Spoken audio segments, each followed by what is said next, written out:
વડોદરામાં સામાન્ય અકસ્માતમાં મારામારીની ઘટના મધુનગરથી છાણી બ્રિજ તરફ જવાના રોડ પર બની છે. આ ઘટના બે બાઇક સવાર વચ્ચે અકસ્માત થયા બાદ મારામારી થઈ હતી. સ્થાનિક લોકો બંનેને છોડાવવાના બદલે યુવકોને જ મારવા લાગ્યા હતા.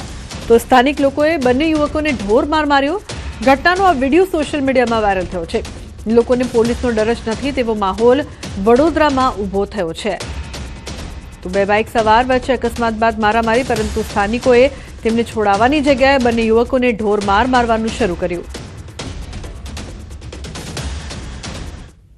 વડોદરામાં જાહેરમાં છૂટા હાથની મારામારી. માંજલપુર વિસ્તારમાં ભવન સ્કૂલ નજીકની આ ઘટના છે. કાર અને બાઇક ચાલક વચ્ચે માથાકૂટ થઈ હતી. જાહેરમાં બંને વચ્ચે મારામારી થઈ.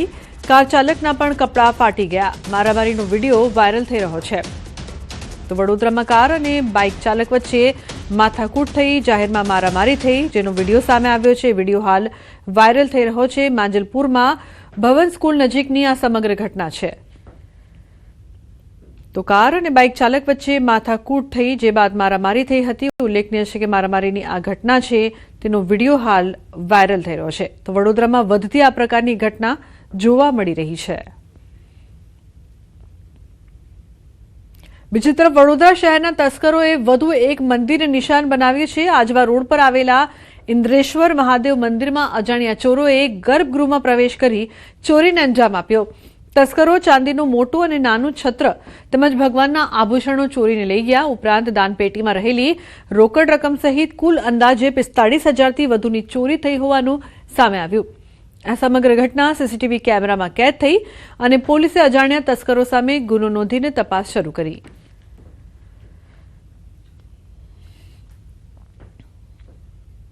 ઉત્તર પ્રદેશના ઇટાવામાં એક લગ્ન સમારોહ યુદ્ધના મેદાનમાં ફેરવાયો. ઇટાવના યશોદાનગરમાં એક લગ્ન સમારોહ દરમિયાન ઉગ્ર ઝઘડો થયો અને બાદમાં છૂટા હાથની મારામારી થઈ. 1 ડઝનથી વધુ લોકોએ વરરાજાને મારવાનું શરૂ કર્યું. લોકોના હાથમાં જે આવ્યું તે મારવા લાગ્યા. મહેમાનોને બેસવાની ખુરશીઓ ઉછળી. લગ્ન ગૃહમાં અંધાધૂંધી ફેલાઈ ગઈ અને ખુરશીઓ ઉડવા લાગી. લગભગ 1 કલાક સુધી હંગામો અને નાટક ચાલુ રહ્યું, જેના પોલીસની એન્ટ્રી બાદ મામલો થાળે પડ્યો હતો.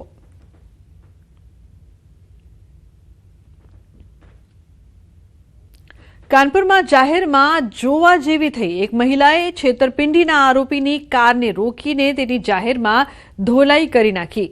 મહિલા કારની અંદર બેઠી અને 6 સેકન્ડમાં 9થી વધુ વખત લાફા માર્યા. મારામારીનો આ વિડીયો વાયરલ થઈ રહ્યો છે. આ ઘટના ચકીરી પોલીસ સ્ટેશન વિસ્તારમાં બની છે.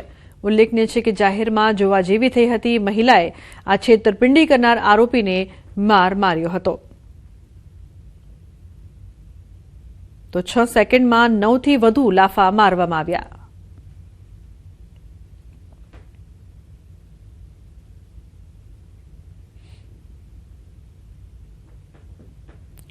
મિડલ ઇસ્ટ દેશોમાં યુદ્ધની સ્થિતિને લઈને દેશભરમાં ગેસની અછત સર્જાઈ છે. ત્યારે સુરતના કાપડ ઉદ્યોગ સાથે સંકળાયેલા કારીગરોની હાલત હાલમાં કફોડી બની ગઈ છે. આર્થિક સંકટ વચ્ચે અનેક કારીગરો પોતાના માદરે વતન જઈ રહ્યા છે. કામદારોને સમયસર સેલેરી નથી મળતી અને સાથે જ ગેસ સિલિન્ડરના ભાવ આસમાને પહોંચી જતા તેમના જીવનમાં મુશ્કેલીઓ વધી છે. કામદારોનું કહેવું છે કે વતન જઈને ઓછામાં ઓછું ખાવા તો મળશે, પરિણામે મોટી સંખ્યામાં કામદારો ઉત્તર પ્રદેશ અને બિહાર તરફ રવાના થઈ રહ્યા છે. આ સ્થિતિના કારણે સુરતના કાપડ ઉદ્યોગ પર પણ તેની અસર જોવા મળી રહી છે અને કામદારો ક્યારે પાછા આવશે તે કહેવું પણ મુશ્કેલ બન્યું છે.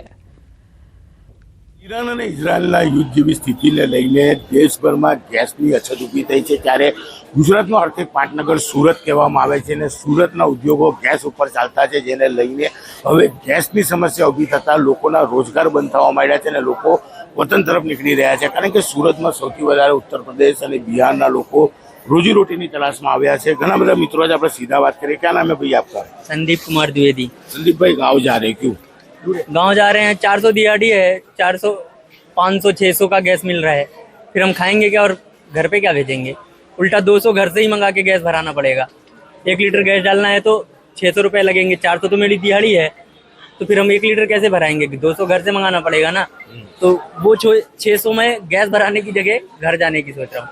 बिल्कुल. दूसरे भाई साहब है, क्या नाम है आपका? सोनू कुमार सर। गाँव जा रहे हो? हाँ सर। क्यों? वो प्रॉब्लम है गैस का सर, गैस का पैसा का प्रॉब्लम है। क्या प्रॉब्लम है? प्रॉब्लम है कि 500 दिहाड़ी मिल रहा है और गैस का प्रॉब्लम हो रहा है। બિલકુલ તમામ લોકોની વાત સાંભળી છે, કારણ કે જે પગાર છે ક્યાંક કંપની બંધ થઈ ગઈ છે, ક્યાંક નાના મોટા વેપાર કરતા હતા, જેટલો કમાણી છે તેના કરતા તો પૈસા વધુ ગેસમાં જાય છે, એટલે કે ગેસની કાળાબજારી સુરતમાં ચાલુ થઈ છે. જે આવક છે તેના કરતા ગેસના પૈસા વધારે છે અને અહીંયા રહેવું તેમને મોંઘું પડી રહ્યું છે. તેને લઈને હવે જોઈ શકાય છે કે આ તમામ લોકો છે તે પોતાના વતન તરફ નીકળી રહ્યા છે, કારણ કે અહીંયા રહેશે તો ખર્ચો લાગશે, વતનમાં રહેશે તો ખર્ચો નહીં લાગે. એક કાકા છે, આપણે વાત એમની સાથે કરીએ. कैसा क्या नाम है आपका? मेरा नाम बबलू मिश्रा है। बबलू जी क्या काम करते हैं? मैं धंधा करता था खमण का। हाँ। गैस ना मिलने के कारण हम जो है धंधा बंद कर दिया। कुछ पैसा नहीं मिला है, गैस जो है ब्लैक भाव में दे 4000 5000 की। इसके लिए मैंने गैस नहीं लिया, इसके लिए घर जा रहा हूँ, घर पे खेती बाड़ी कुछ ना कुछ करूँगा। यहाँ पे आने से कोई मतलब नहीं है मुझे। બિલકુલ વાત સાંભળી એમ, કારણ કે વેપાર નાના મોટા કરતા હોય છે. જે ટેક્સટાઇલની કંપનીઓ છે તેમાં ગેસનો સપ્લાય બંધ થયો છે. જે યાન છે તે ફૂડમાંથી બને છે, એટલે કે યાનની શોર્ટેજ થતા વિવિંગ ઉદ્યોગ બંધ થવા તરફ વધી રહ્યો છે. એટલે કે અહીંયા બેઠા બેઠા આવકનો કોઈ સ્ત્રોત ના રહેતા હવે તમામ કારીગરો પોતાના વતન તરફ હિજરત કરતા જોવા મળી રહ્યા છે. હિતેશ પટેલ, ન્યૂઝ 18 ગુજરાતી, સુરત. સિંગર કિંજલ રબારીના આંતરજ્ઞાતીય લગ્નનો મામલો ઘર વાપસી બાદ કિંજલનું પ્રથમ નિવેદન સામે આવ્યું. મેં જે પગલું ભર્યું હતું એ મારી ભૂલ હતી. હું મારા ઘરે પરત ફરી આવી ગઈ છું. રાજી ખુશીથી હું પરિવાર સાથે રહેવા માંગુ છું. મારી સમાજ અને મારા ચાહકોને કહેવા માંગુ છું કે મારા નામે ફેલાયેલ અફવાઓ કે વાતોમાં આવવું નહીં.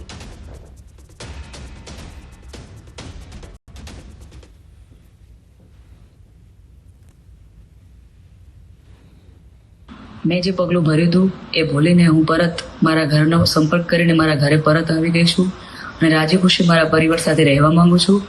તો મારા સમાજના તથા 18 આલમના ચાહક મિત્રોને વિનંતી કરું છું કે મારા નામે ફેલાવેલી કોઈ અફવાઓમાં કે વાતોમાં આવવું નહીં. ખેડા કટલાલના લાસુંદ્રા ગામની યુવતીના પ્રેમ લગ્નનો મામલો અને સમાજના યુવક સાથે લગ્ન કરવા મામલે પાટીદાર અગ્રણીઓ મેદાને યુવતીની માતાએ દીકરીને સલામત રીતે પરત લાવવાની માંગ કરી છે.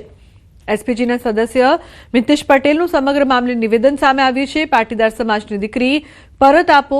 કિંજલ રબારી પ્રકરણ બાદ ફરી ચર્ચામાં છે પાટીદાર યુવતીનો મુદ્દો.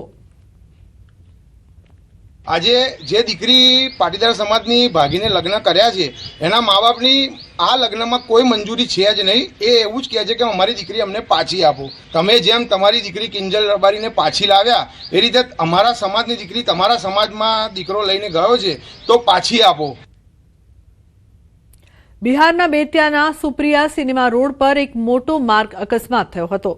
ઇન્ડિયન ગેસ સિલિન્ડરથી ભરેલા ટ્રકે 3 મોટરસાયકલને કચડી નાખી, જેમાં એક વ્યક્તિનું ઘટના સ્થળે જ મોત થયું અને એક મહિલા ગંભીર રીતે ઘાયલ થઈ છે. ઘાયલ મહિલાને સારવાર માટે હોસ્પિટલમાં મોકલવામાં આવી છે. પ્રત્યક્ષદર્શીઓના મતે અકસ્માત દરમિયાન એક સ્કૂટર ટ્રક નીચે ફસાઈ ગયું. ટ્રક ચાલકે સ્કૂટરને ઘણા દૂર સુધી ખેંચી લઈ ગયો. એવું કહેવાય છે કે સ્કૂટર લગભગ 200 મીટર સુધી ટ્રક નીચે ફસાઈ ગયું. આ ઘટના બાદ વિસ્તારમાં ગભરાટ ફેલાઈ ગયો અને સ્થાનિક લોકોનું ટોળું એકઠું થઈ ગયું. પોલીસ ટ્રક ડ્રાઈવરની શોધ કરી રહી છે.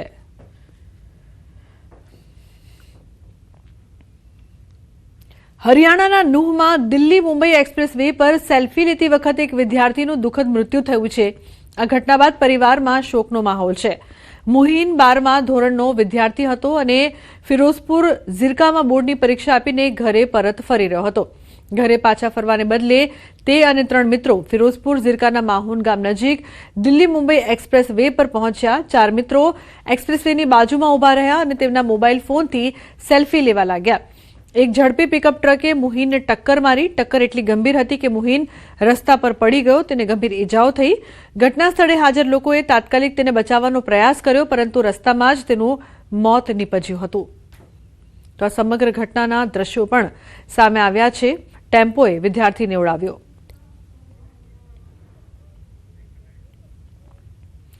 વડોદરામાં આજવા રોડ પર કાર ચાલકે રાત્રે અકસ્માત સર્જ્યો હતો. સરદાર એસ્ટેટ 4 રસ્તા પાસે કાર પલટી ખાઈ ગઈ. નશાની હાલતમાં કાર ચાલકે ઓવરસ્પીડમાં કાર હંકારી હતી. અન્ય વાહન ચાલકોના જીવ જોખમમાં મૂક્યા. પોલીસે આ સમગ્ર મામલે તપાસ શરૂ કરી છે. આજવા રોડ પર કારનો અકસ્માત થયો હતો. ઉલ્લેખનીય છે કે સમગ્ર મામલે પોલીસ દ્વારા વધુ તપાસ કરવામાં આવી રહી છે. કાર ચાલકે રાત્રે અકસ્માત સર્જ્યો. વડોદરાની સમગ્ર ઘટના સરદાર એસ્ટેટ 4 રસ્તા પાસે કાર પલટી ગઈ. વડોદરામાં કચરાની ગાડી પલટી. શહેરના છેવાડે આવેલા ચાપડ ગામની